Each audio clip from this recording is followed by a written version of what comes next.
Welcome to style Fatima. उम्मीद करती हूँ आप सब ठीक ठाक होंगे। अगर अभी कोई मेरे चैनल पे नया है तो काइंडली मेरे चैनल को सब्सक्राइब कर दीजिए, लाइक पेन videos and comments on the video please. आज बनाने लगी हूँ करेले कीमा।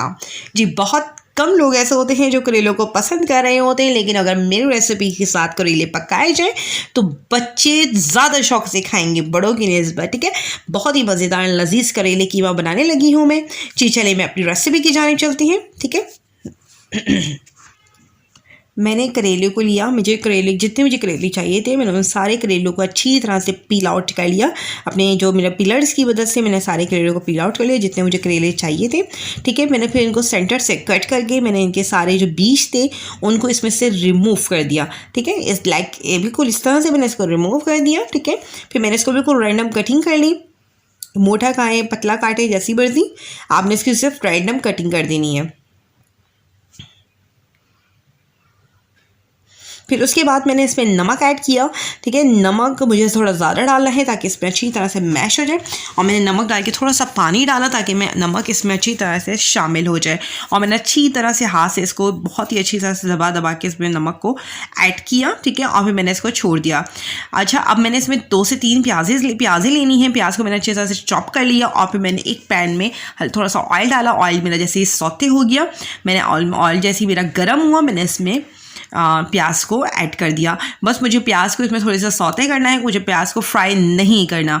ठीक है, इतनी देर में मेरी प्याज सौते हो रही थी, मैंने करेले को लिया और करेले को अच्छी तरह से इसको मैंने पानी में भिगोया ताकि इसमें सब पानी निकल जाए। सारा नमक का पानी है, मैंने इसको एक दफ़ा पानी निकाल दिया। फिर मैं दोबारा से अपने हाथों की मदद से अच्छी तरह से इसको निचोड़ा ताकि सारा जो करेलों में नमक लगाया था और जो उसकी कड़वाहट थी वो पानी में ऐड हो जाए, और पानी को मैंने दोबारा से निकाल दिया। इसी तरह से मैंने दोबारा यही काम किया। 3-4 दफ़ा ये प्रोसेस करना है। अच्छा, हमारे जो बड़े बुजुर्ग करते थे कि इसी तरह से निचोड़ते थे अपने हाथों से और फिर इसको साफ़ पानी में डाल देते और फिर दोबारा उस पानी में निचोड़ते थे और फिर दोबारा से उसको दूसरे पानी में साफ डाल देते। तो ये बहुत टाइम टेकिंग पीरियड था और बहुत ज़्यादा प्लेस लेता था ये जगह।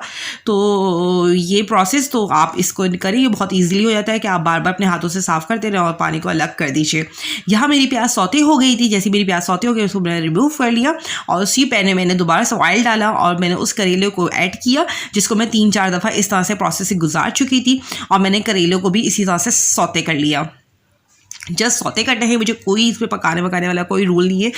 3 to 4 मिनट मुझे बस इसको ये प्रोसेस में गुजारना है कि ये ऑयल में हल्का से सौते हो जाए, फिर मैं इसको रिमूव कर लूँगी।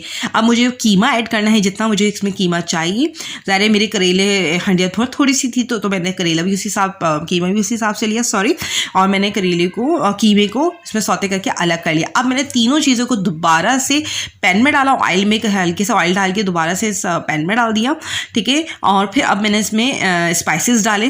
डैट इज़ पिसी हुई मिर्ची थी 2 चमचे मैंने पिसी हुई मिर्ची ली। टेस्ट के हिसाब से डालें, आपको जितनी मिर्ची चाहिए। ठीक है, मैंने 2 चमचे पिसी हुई मिर्ची ली। फिर मैंने इसमें आधी चमचा हल्दी ली और आधा चमचा मैंने इसमें गरम मसाला लिया, और मैंने इसमें डाल दिया आधा ही चमचा नमक। ठीक है, नमक मैंने इसलिए कम रखा था क्योंकि करेले में ऑलरेडी नमक था।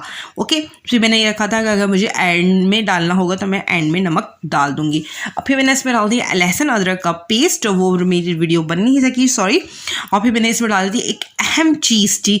मेरी ये रेसिपी है बहुत ही में है साबुत धनिया, सौंफ, मेथी दाना और कलौंजी। ये मैं इन चारों को हम वज़न करके एक जार में भर के रख लेती हूँ, और जब मुझे करेले कीमा या मैं बैगन पकाती हूँ तो मैं इसको अच्छी तरह शेक करके और 1 चमचा भर के डाल देती हूँ। आप भी ज़रूर ट्राई करें, इससे आपके बहुत ही ज़बरदस्त जायका आता है। जी, फिर मैं इसमें डाला 1.5 चमचे करीब पिसा हुआ धनिया। ठीक है, ये बहुत ही मज़ेदार बनेगा। ठीक है, फिर उसके बाद मैंने इसमें डाल दिया पानी और इसको मैंने कर दिया मिक्स वेल। अब इसमें जाने लगे हैं टमाटर, last but not the least. मैंने इसमें डाल दिया 2 नॉर्मल साइज़ के टमाटर।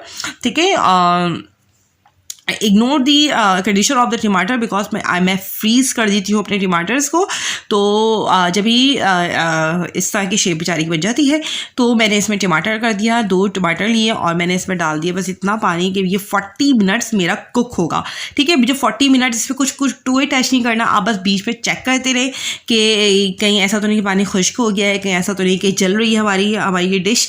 तो हम बस इसको 40 मिनट्स पकाना है, तो मुझे इतना ही पानी इसमें ऐड करना है। अब जब इसका मैं करेले कीमा और प्याज जब मेरी अच्छी तरह से गल जाए, ठीक है, पानी भी इसमें कम रह जाए, तो फिर मैं इसमें इमली ऐड कर दूँगी। इमली की मिकदार यही रखिएगा। इमली की मैं वीडियो बनाना भूल गई थी जब ऐड करी थी, ठीक है। मैंने इमली शामिल की और मैंने कैप कर दिया। जब पानी मेरा अच्छी तरह से खुश्क हो गया, फिर मैंने उसको इसमें ये हरा धनिया और मिर्चें को शामिल किया और मैंने उसको अच्छी तरह से भूना और मैंने इसमें कर दिया बिल्कुल लो फ्लेम, ताकि ये मेरा अच्छी तरह से भुन जाए। और मैंने इसको कैप कर दिया अंटिल के इसमें हरी मिर्चों का टेस्ट फ्लेवर इसमें ऐड हो जाए और हरी मिर्चें मेरी गल जाए।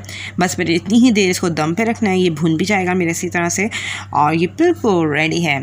जी जनाब, ये बिल्कुल रेडी है डिश आउट होने के लिए। उम्मीद करती हूँ आपको ये रेसिपी मेरी ज़रूर पसंद आई होगी। अगर आपको ये रेसिपी पसंद आए तो मेरी वीडियो को एक लाइक दीजिएगा। आपका लाइक मैं गिफ्ट के तौर पे एक्सेप्ट करती हूँ। खुदा बरकत दिया आपकी और मेरे खानों में। मुझे अपनी दुआओं में हमेशा याद रखिएगा। गरम गरम रोटी के साथ इसे खाएं और बच्चे तो उंगलियां चाटते रह जाएंगे, उनको ये यकीन ही नहीं होगा कि वो करेले खा रहे हैं। जी जनाब, अगर आपको मेरी रेसिपी पसंद आई होगी कि मेरी वीडियो पे लाइक कीजिए, मेरी वीडियो को कमेंट्स कीजिए, मेरे इस चैनल को सब्सक्राइब कीजिए। नेक्स्ट वीडियो में मिलेंगे। अल्लाह हाफ़िज़।